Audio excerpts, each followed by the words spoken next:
안녕하세요. 원래대로라면 지난 토요일에 결혼식을 올렸어야 했을 20대 후반의 여자입니다. 제가 눈치가 없었던 건지 이미 예비시모가 저한테 우리 집 시월드다 하고 대놓고 광고를 하며 저한테 힌트를 주고 있었는데 제가 결혼 준비하면서 너무 들떠 있어서 그랬는지 저만 모르고 있었네요. 지난 추석에 있던 어이없는 일로 결혼식 한 달 앞두고 뒤집어 엎어버린 제 이야기를 해보도록 하겠습니다. 결혼을 약속까지 했던 남자친구와의 인연은 2년 전으로 거슬러 올라갑니다. 남자친구는 회사에서 알게 되었습니다. 일반적인 사내 커플은 아니었어요. 남자친구는 제가 다니던 회사와 협력사 관계에 있는 회사를 다니는 사람이었고 그 회사에서 프로젝트를 위해 파견 나온 직원이었거든요. 회사 다닐 때는 일 때문에 의견이 도무지 좁혀지지가 않아서 투닥거리기도 많이 했어요. 회사에서는 저희를 앙숙지간이라고 할 정도로 안 좋았는데 파견이 끝나고 남자친구가 자기 회사로 돌아간 뒤부터 아직도 출근하면 사무실에 제가 있을 것 같다며 그때가 그립다는 듯이 연락이 오기 시작했고 그때부터 서로 인연을 키워나가게 되어 연인이 되었습니다. 저도 그렇고 남자친구도 결혼할 나이쯤이다 보니 누가 먼저랄 것도 없이 자연스럽게 결혼 이야기가 오고 가게 되었고요. 남자친구는 연애를 시작한 이후로 데이트 후에는 저를 항상 집까지 바래다 줬어요. 똑같이 힘들게 출퇴근하는 처지에 피곤할 텐데 괜찮다고 사양해도 혹시 모를 사태에 대비해 저를 챙겨주는 모습이 참 좋았습니다. 저를 집까지 바래다 주면서 자연스럽게 저희 부모님도 제 남자친구의 존재를 알게 되었고 덕분에 연애 시작한 지 얼마 되지 않아서부터 본인이 원했든 안 했든 저희 부모님께 인사도 드리게 되었고 그 후로도 종종 교류가 있었어요. 가진 것도 이유가 될 수는 있지만 사람 됨됨이보다 중요한 게 또 있겠냐고 하시며 매일같이 정반대 방향인데도 저를 집까지 바래다주는 남자친구의 배려에 저희 부모님께서도 남자친구를 마음에 들어 하셨습니다. 연애기간 1년하고도 몇 개월밖에 되지 않지만 저희 부모님께서 남자친구를 마음에 들어 하셨다는 게 그 무엇보다 결혼을 결심하게 만든 가장 큰 이유 중 하나였어요. 부모님이 반대하는 결혼은 하고 싶지 않았거든요. 남자친구는 지방 출신이고 직장을 서울에 구한 후 혼자 자리 잡아 살고 있기에 제가 남자친구 부모님께 인사드리러 간 적은 따로 없었습니다. 그런데 본격적으로 결혼 이야기 나오기 시작하고 나서야 시간을 내서 처음 인사를 드리러 갔어요. 저희 친가나 외가 통틀어서 남자는 하늘 이러는 친척도 한 명도 없었고 명절 때도 정말 가족들 모여서 하는 행사라는 생각이 들 정도로 서로 돕고 화기애애한 분위기였어요. 그런 걸 보고 자라서 그랬는지 남자친구 어머니를 봤을 때 아들사랑이 각별하신 분이구나 싶었지 눈치를 채지 못했습니다. 회사 자체만 두고 보면 제가 다니는 회사 규모가 훨씬 더 크거든요. 그러니 남자친구도 파견직으로 저희 회사에서 잠깐 머물렀던 거고요. 엄청나게 금액적으로 차이가 있는 건 아니지만 당연히 규모가 큰 회사를 다니는 제가 연봉도 남자친구에 비해 더 높았습니다. 그런데 예비시모는 남자친구 밥 잘 챙겨주고 해야지 나가서 돈을 잘 벌어오는 것 아니겠냐고 하면서 제가 남자친구 뒷바라지를 해야 한다는 듯이 말씀하시더라고요. 그때는 그게 시모 자리가 그런 사람이란 것도 모르고 그저 남자친구가 떨어져 살다 보니 나에 대한 이야기를 잘 전하지 않은 거라고 생각했어요. 그래서 제가 예비시모한테 제 수입이 남자친구보다 더 많고 회사도 훨씬 안정적인 곳이다 보니 아마 결혼 후에도 맞벌이 생활을 유지할 것 같고 경우에 따라서는 수입이 많은 제가 일을 계속하고 남자친구가 전업을 하는 게 정황상 더 맞지 않겠냐고 말했어요. 저는 이 말에 제가 돈 얼마 더 번다고 비꼬려고 했던 생각은 하나도 없었고 정말 현실적인 말을 전한 거였거든요. 그런데 돌이켜 생각해보니 아마 이때부터 예비시모랑 저랑 어긋나기 시작했던 것 같네요. 예비시모가 조금 흠칫하는 것 같았는데 남자친구가 중간에 껴들면서 분위기를 환기시켰어요. 첫 인사 자리인데 벌써부터 돈 이야기를 하느냐고. 그런 건 결혼 준비하면서 하나씩 차근차근 이야기하면 되지 않겠냐고 하면서 인사하러 온 자리니까 심각한 이야기 나누지 말자고 하면서 말이죠. 저는 딱히 심각한 이야기라고 생각하지는 않았습니다. 사실을 전하는 게 잘못된 건 아니라고 생각했으니까요. 아무튼 예비시모는 부모님은 뭐 하시냐, 노후 준비는 다 되었느냐 같은 일반적인 질문을 해왔습니다.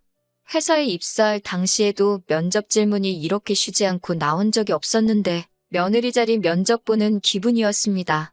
그러다가 예비시모도 질문할 게 다 떨어졌는지 한동안은 정막만 맴돌고 있었어요. 식사도 끝났는데 예비시모는 아무 말도 못하고 안절부절 하고만 있길래 더 하실 말씀이 있으신 건가 하고 자리를 바꾸겠냐 물어봤어요. 밥도 다 먹은 식당에서 이러고 있는 것보다 차라도 한잔하면서 여유롭게 대화를 나누는 게 좋다고 생각했거든요. 그런데 예비시모는 저한테 여기 있어야 한다고 하면서 제 신우될 사람이 이쪽으로 오기로 했는데 차가 막히는 것 같다고 말해주더라고요. 예비신우 만나는 건 남자친구도 저한테 말해준 적이 없고 예정에도 없던 일이라서 당황스러웠지만 어차피 먼 길 내려왔는데 내려온 김에 한 번에 만나고 가는 것도 방법이겠구나 싶었어요. 예약한 식당에 어머님 옆으로 테이블 세팅이 하나 더 되어 있던 게 저는 예약할 때 미스가 있었구나 했는데 알고 보니 예비신우가 처음부터 동석할 계획이었나 봐요. 저희가 자리를 바꿔버리면 신우가 헤매게 될 테니 신우가 올 때까지 기다려야 한다는 겁니다. 솔직히 좀 어이는 없었어요. 그래도 결혼하면 한 가족이 될 사람인데 약속 시간 하나 제대로 못 지켜서 늦는다는 게 말이 안 된다고 생각했습니다. 5분, 10분 늦는 거면 차가 막혔다는 핑계가 먹히겠는데 식사가 다 끝날 때까지 안 나타난다는 건 차가 막히는 게 아니라 진짜 무슨 큰일이 있거나 아니면 애초부터 약속 시간을 중요하게 생각하지 않는 사람인 거잖아요. 식당에서도 다 먹었는데 자리를 안 비키고 있으니 괜히 와서 테이블을 치워주겠다, 테이블 한번 닦겠다 하면서 빨리 좀 가라는 듯이 눈치를 주더라고요. 그렇게 기다리고 있으니 예비신우가 드디어 식당 안으로 들어왔습니다. 늦었다고 허둥대는 것도 없이 아주 문 열고 들어와서도 두리번거리다가 천천히 걸어오더라고요. 공들여한 것 같은 화장만큼 머리도 한껏 손질되어 있었고 선글라스 쓰고 옷도 쫙 빼입은 게 저를 처음 본다고 멋을 부리고 온 건지 아니면 평소에도 저렇게 멋을 부리고 다니는 사람인지는 모르겠지만 저렇게 쫙 빼입고 준비할 시간에 그냥 출발했으면 밥도 같이 먹고 식당에서 우리가 눈칫밥 먹을 일도 없겠다 싶었습니다. 예비신우가 자기소개를 하는데 이름만 들어도 알만한 국내 대기업을 다니고 있더라고요. 그제서야 제가 오해를 했구나 하는 생각이 들었습니다. 예비신우도 남자친구처럼 혼자 독립해 나와 따로 살고 있는데 저 때문에 일부러 쉬는 날에 먼 길 온 거였는데 진짜로 차가 막혀서 늦은 건데 제가 오해했구나 생각했어요. 그래서 예비신우한테 수원에서 여기까지 운전해서 오시느라 힘드셨겠다고 했어요. 그런데 예비신우가 수원, 웬 갑자기 수원 타령이래?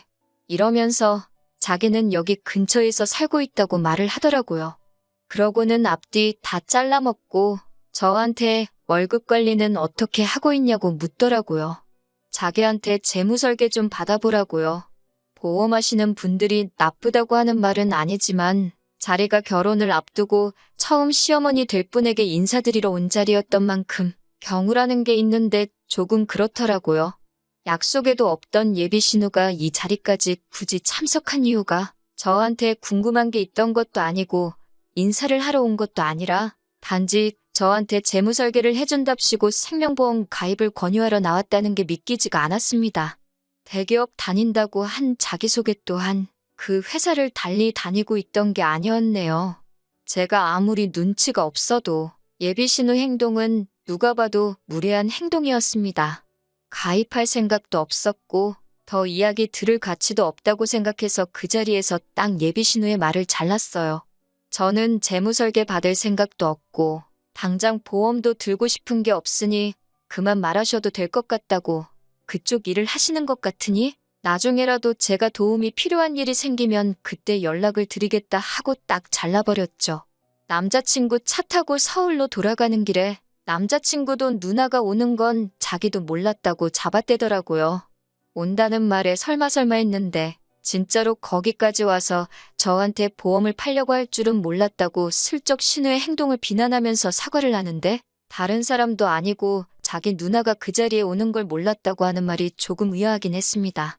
예비시모가 그랬던 건 솔직히 아들 가진 부모님들, 특히 어머니가 아들사랑 끔찍하다는 건 알고 있으니까 그러려니 했고, 사실 그땐 예비시모 행동에 악의가 담겨 있을 거라고는 상상도 못했거든요. 며느리 될 사람 처음 만나는 자리부터 잡들이를 하려고 나오는 사람이 세상에 어디 있겠어요?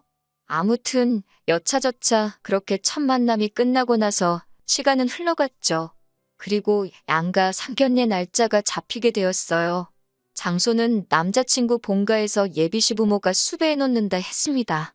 거리가 꽤나 되다 보니 사실 양가의 중간 어디쯤에서 만나는 방법도 있었지만 거리가 거리이니만큼 남자친구가 자기 차로 모시겠다고 했고 저희 부모님도 그럼 오랜만에 좋은 공기도 살겸해서 다녀와도 좋겠다고 하시기에 그렇게 하기로 했어요.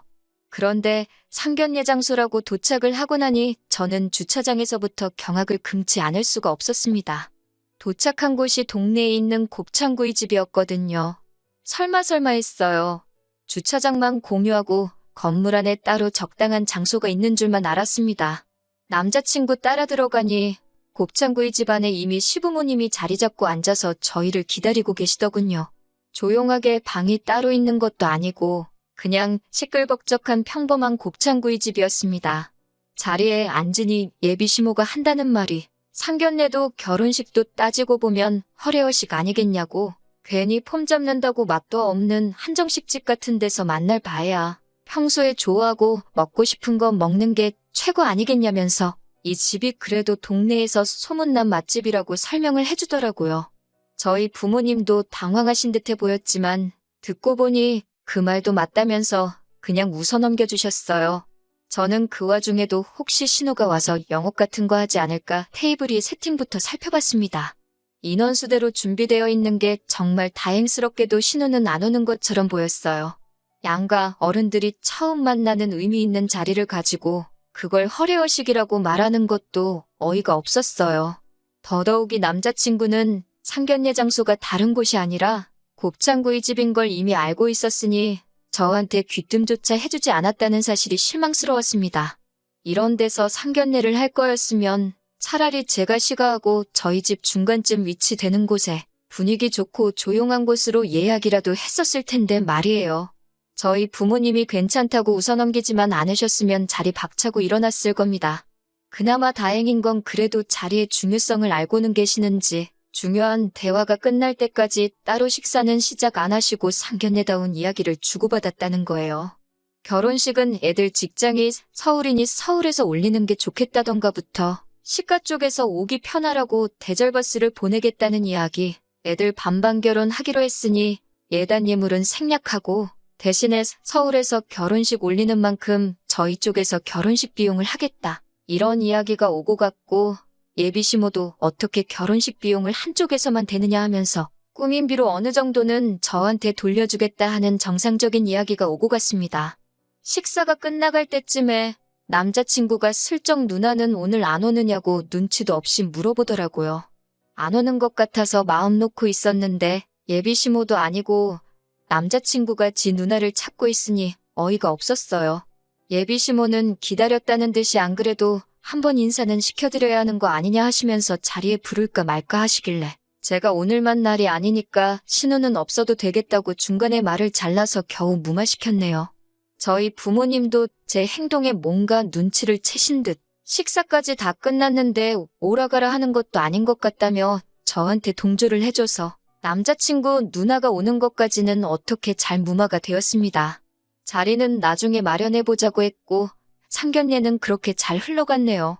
서울에 다시 도착해서 그날 저녁에 남자친구한테 제가 자기 누나랑 잘 지내면 좋겠다는 듯이 이야기하더라고요.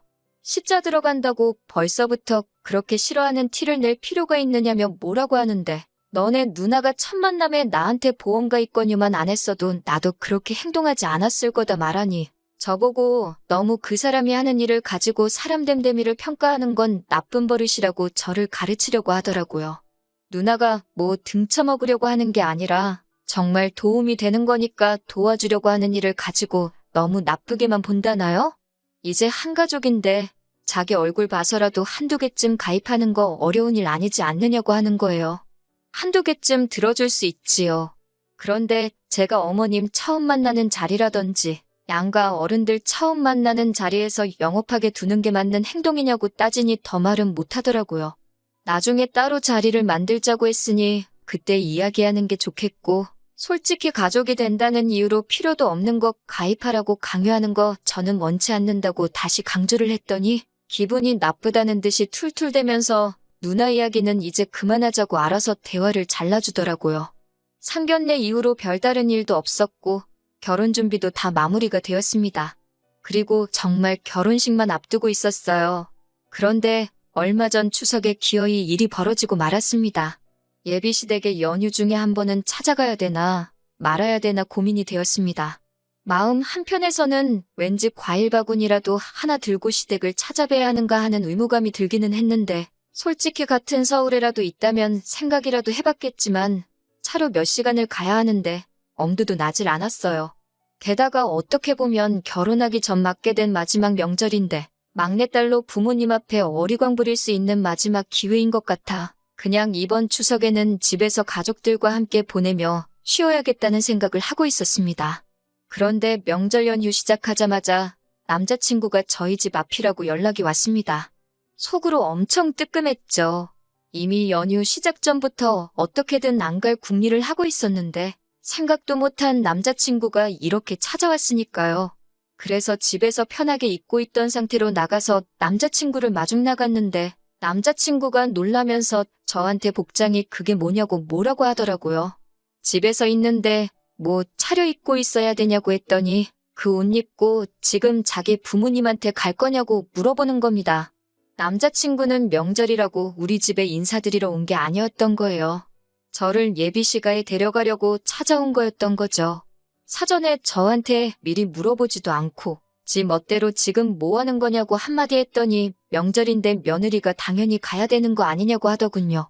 아직 결혼식에 한 달이나 남았는데 왜 내가 벌써부터 며느리냐고 한마디 했습니다. 솔직히 찾아뵙는 거 어려운 일도 아니고 제 스스로 찾아뵐 생각도 갖고 있었는데 저렇게 나오니까 정말 더더욱 가야 할 이유를 못 느끼겠더라고요. 그런데 남자친구가 오히려 저한테 큰 소리를 치는 겁니다. 저보고 웃긴다고 하네요. 며느리도 생겼고 추석이기도 해서 시가 친척들이 다 시댁으로 향하고 있는데 주인공인 제가 빠지면 어떡하냐는 거예요. 그러면서 한다는 말이 제가 빠지면 우리 엄마 체면도 말이 아니고 온 가족들 음식 준비도 우리 엄마 혼자서 해야 하는 거 아니냐고 벌써부터 시댁 행사 빠질 생각 하지 말고 시간 줄 테니 저보고 빨리 준비하고 나오라는 겁니다. 그 말을 들으니 상견례 날 저보고 신혼 무시하지 말라고 했던 말부터 지금 막무가내로 제가 오히려 예비시모 일 시키려고 일부러 저런다는 듯이 말하는 것까지 여태껏 결혼 날짜 잡기 위해서 남자친구가 그동안 제 눈치 보면서 편들어주는 척을 한 거지. 무슨 일에 있어서건 저보다 자기 가족을 먼저 챙길 사람이라는 생각이 들더라고요. 그래서 내가 왜 벌써부터 너네 집 며느리냐고 너네 가족 음식은 너가 가서 챙기라고 한마디 했어요. 아직 결혼식도 안 올렸는데 벌써부터 며느리 식모노릇 하는 거 강요하는 거 보면 안 봐도 답이 나온다고 결혼도 다시 생각해봐야겠다고 하고 뒤도 안 돌아보고 집으로 돌아왔습니다. 저희 부모님 눈치는 보는 건지 따라 들어오지는 못하고 제 전화기에 불이 나도록 전화를 하더군요.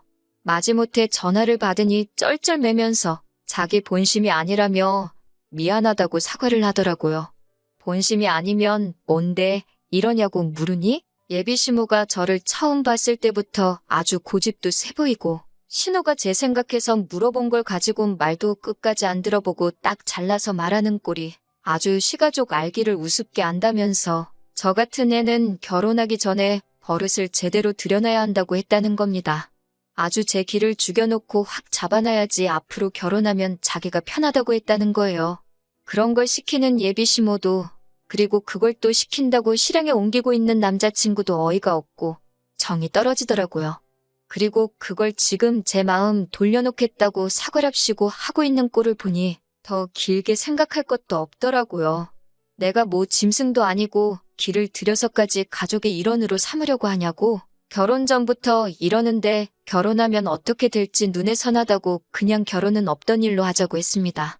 그때 돼서 이혼하는 거보다 파혼하는 게 너한테도 나한테도 좋지 않겠냐고 예약해놓은 건 취소 수수료 제외하고 돈 들어간 만큼 정확히 갈라서 돌려줄 테니 그 부분에 대해서는 걱정 말라고 했습니다. 그리고 너네 가족들 진짜 별로라고 한마디 해줬어요. 제 옆에서 전화통화를 다 들은 어머니께서도 잘 결심했다고 하시더라고요. 사실 상견례 자리 그런데 예약해놨을 때부터 눈치는 채고 있었는데 제가 좋다고 하는 결혼이니 반대하고 싶지 않아 어머니도 제 얼굴 봐서 참았지만 이건 아닌 것 같다고 생각을 하고 계셨다고 하셨어요. 제가 부모님이 마음에 들어하는 사람과 결혼하고 싶어 했던 것처럼 저희 부모님께서도 제가 좋아하는 사람하고 결혼하길 바라셨던 거예요. 그래서 마음에 안 드는 상황이라도 저한테 긴 말 안 하고 제 선택을 존중하려 하셨던 거였고요. 100번 양보해서라도 사건의 전말이 다 드러난 상황에 예비시모가 진심 어린 사과 한마디만 했어도 제가 마음을 돌릴 법도 했는데 나중에 연락 와서 한다는 말이 친척들 다 모여 있는데 자기 체면이 어떻게 되느냐면서 저한테 성질을 냈을 때 정말 결혼식 한 달 남겨놓고 좋은 결정 내렸다는 확신이 서더라고요. 적어도 남자친구는 아직도 저한테 정말 잘하겠다고 미안하다고 잊을만 하면 한 번씩 연락이 옵니다. 자기 생각에도 자기가 저 같은 사람 2번 다시 못 만날 거라는 확신이 있는가 봐요. 하지만 이제 열차는 떠났습니다. 부모님의 마음도 확실히 알았으니 이제는 저를 위해 저만을 아껴줄 그런 사람을 만나려고요.